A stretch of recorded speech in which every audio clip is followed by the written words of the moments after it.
Alors dans cette vidéo, on va voir ensemble comment faire un dashboard 007 James Bond sur Excel en moins de 15 minutes. Préparation déjà faite, juste mise en forme, travail sur les graphiques et puis exploitation des données. En fait, je fais cet exercice à l'occasion de la sortie du dernier James Bond, le 25e volet, Mourir peut attendre, en avril 2020. Donc ce que j'ai commencé à faire par rapport au fichier Excel, première chose, glaner les informations sur les 24 films concernant James Bond. Donc ce que j'ai fait, j'ai été sur Wikipédia. Wikipédia, il y a un certain nombre d'informations qui sont intéressantes, avec des tableaux, et comme celui-ci, vous avez différentes informations sur la saga, donc du titre jusqu'au réalisateur-acteur, avec les budgets de réalisation et le box-office. Donc voilà la première exploitation faite. La deuxième concerne les différents pays visités par James Bond durant la saga. Donc ce que j'ai fait, j'ai mis en forme ici les films sur un ensemble de listes de données ici. Donc j'ai rajouté les activités criminelles, donc j'ai autres pour ce qui n'est pas encore catégorisé, nuire à James Bond, les conflits géopolitiques, les menaces financières, il y a aussi tout ce qui est atomique, enfin il y a quelques catégories qui ont été faites. Un certain nombre de films où le nombre de morts a été compté, le rang équivalent au nombre de morts, le pistolet qu'il a, donc soit un Walter PPK, soit le P99, les différents gadgets, par exemple les boissons en unité d'alcool consommé. Donc ici vous avez tous les titres, le titre original, l'année de production, le réalisateur avec le petit drapeau correspondant à la nationalité, l'acteur de même avec la nationalité et les budgets. Donc sur cet onglet de films, vous avez l'intégralité des données qui vont être exploitées ensuite dans la partie KPI qui se trouve ici. Donc ça c'est l'onglet de base. Ensuite vous avez un autre onglet qui est utilisé avec les lieux, donc même chose. Utilisation des données de Wikipédia avec les pays, le nombre de fois, le film. Et puis en fonction du nombre de fois, on a une comptabilisation que j'ai faite par rapport aux différents lieux. Et ici j'ai fait un top film en fait qui se trouve ici, avec pays et le nombre de fois dont il apparaît durant les films. Sur l'onglet 1, visage 007, en fait j'ai pas mis le visage des acteurs, j'ai juste mis un icône avec un pictogramme. Donc le principe c'est une image interactive, donc j'avais déjà fait une vidéo précédemment sur le sujet, j'ai repris le même principe sur les acteurs, sur leur nationalité, sur le réalisateur avec leur nationalité, et en fait j'exploite les données en faisant comme ça. Pour faire simple, voilà comment est structuré le fichier, donc les visages, le film.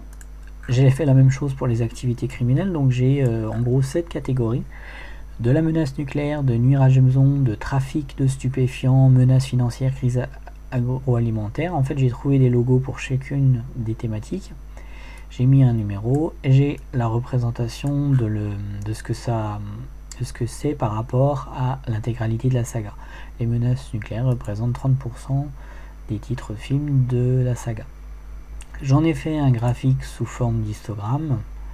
Donc c'est un histogramme sous forme camembert, ici secteur 2D exactement. Donc je l'ai fait comme ceci. En fait les données, donc voilà, ça charge, les données, sélectionner les données sont mises ici comme ceci avec une série, et dans cette série j'ai les pourcentages qui sont représentés ici avec ici les différents thèmes. J'ai juste mis des icônes, donc sur la version Office 365 pour les icônes vous allez simplement aller dans icônes et puis vous ajoutez l'icône que vous choisissez par rapport à la thématique ici. Si vous voulez chercher nucléaire par exemple, et vous avez les symboles liés au nucléaire.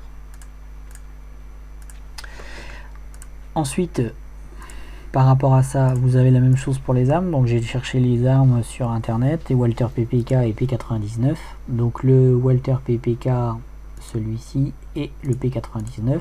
Donc pour le principe, j'ai utilisé exactement la même chose que pour les visages, pour les pays et les réalisateurs, c'est-à-dire utilisation d'images interactives. Voilà. Donc ensuite je travaille que la mise en forme. Donc première chose que j'ai fait, c'est j'ai mis mes données avec un affichage permettant d'avoir comme si c'était un dossier en fait. mise en surbrillance, page A4, ici visualisation en mode saut de page, pour du A4 paysage. En fait, voilà comment j'ai fait. Ici j'ai fait un menu déroulant. Pour faire le menu déroulant, ce que j'ai fait, c'est que j'ai été dans données.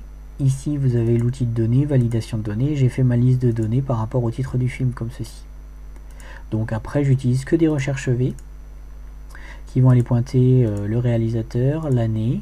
Ici c'est un petit peu plus compliqué, j'ai fait le James Bond numéro, je veux ça corresponde au, par exemple au numéro par rapport à la saga. Donc je sais que j'ai 25 films, donc le Skyfall correspond au 23e de la saga. Pour utiliser la formule, j'ai fait ici du texte égale texte avec le symbole guillemets et commercial, et la formule index qui va aller chercher avec index équive l'équivalent du numéro du film dans la liste de films. Et après je rajoute simplement et commercial et le symbole entre guillemets par rapport à 25. Donc en fait ici par rapport au film, je vais aller chercher ici le numéro et je vais simplement le remonter par rapport à l'information ici. Donc la fonction index de A à B, donc la colonne A à B c'est le numéro et le titre du film. Je vais aller chercher par rapport à la cellule C4 donc le titre du film, dans la plage allant au niveau des films le titre du film, et je vais renvoyer par rapport à ça le numéro de la première colonne. Donc ça c'est voilà, là c'est un recherche V par rapport au titre du film, donc par rapport à C4 je vais aller chercher la troisième colonne correspondra ici à la date par rapport au titre du film. Donc vous faites recherche V première colonne 1 2 3 troisième par rapport à ça, ça doit correspondre à l'équivalent de la colonne D, et donc j'aurai ici l'année de production. Ici pour les tops, en fait ce que j'ai utilisé pour l'utilisation des tops, j'ai utilisé ici une petite zone. Donc ici j'ai simplement mis un 2 3 4, j'aurais pu aller plus loin. Ici je vais utiliser la fonction grande valeur, cette fonction grande valeur par rapport à une plage, et par rapport à cette plage je vais aller chercher le premier, le deuxième, le troisième ou le quatrième. Donc dans la plage grande valeur de ici de L2 à L26, j'ai le nombre de morts dans les films. Donc ici j'avais GoldenEye avec 47 morts, L'espion qui m'aimait 31, Meurt un autre jour 30 et Demain ne meurt jamais 29. J'ai la même chose pour les gadgets, donc 14 fois où j'ai la référence de montre qui est dans les films, appareil photo, téléphone, portable, etc. Et donc j'ai fait un classement en fait des différents gadgets, des différents top 3 au niveau des morts dans le film et au niveau des boissons. Donc c'est le même principe à chaque fois au niveau des formules. Pour le top des pays visités, c'est exactement la même chose, sauf que là par rapport à la référence qui se trouve ici, donc là c'est pas top boisson, c'est top film, comme c'est le même principe à chaque fois, j'ai repris la même façon de faire au niveau des formules et de la structure. Donc 1, 2, 3, 4, 5, ici vous avez grande valeur de la plage du nombre de fois, donc de C2 à C120, et je vais avoir les pays avec le nombre de fois, et ici la référence du film. Donc ça c'est des sources Wikipédia, et donc j'ai l'Angleterre, les États-Unis, Italie, Russie et France. Ici je vais juste chercher, je mets la même mise en forme et je vais chercher les lieux. Ici c'est juste des icônes hein, qui sont insérées via insertion, illustration, icône comme ceci. Ici c'est une image interactive, ici image interactive qui est de l'onglet ici des armes, cette image là. Ensuite ici c'est les drapeaux, pareil, même chose. Ici c'est figé mais c'est une recherche V par rapport au fait du nombre de morts par film en fonction des acteurs. Donc ici dans cette partie ici, chez une connerie il y avait 12, donc et 12 morts par film, Georges Lazenby 5, Daniel Craig 15, et en fait je fais un reporting et je mets simplement égal et le mort par film. Ici c'est des données figées, ici le nombre d'ennemis liquidés par 007 dans les 23 films, là le nombre d'explosions dans la saga 395 c'est la même chose, et ici c'est la mise en forme de ce que je vous expliquais tout à l'heure par rapport au top. Donc en fait c'est juste des renvois des cellules avec une petite mise en forme appropriée. Ici c'est en fait le budget. Donc en fonction du film que vous allez sélectionner ici, ça va réactualiser ici le graphique. Donc si par exemple vous voulez Spectre, hein, vous allez avoir le budget, le box-office de Spectre. Si par exemple vous voulez Demain ne meurt jamais, bah, vous allez avoir ici Demain ne meurt jamais. Donc ici, comme vous voyez, c'est des petits icônes, ils ont bougé. Il faut bien faire attention lorsque vous faites des changements dans les données. Casino Royale par exemple, voilà comment c'est fait.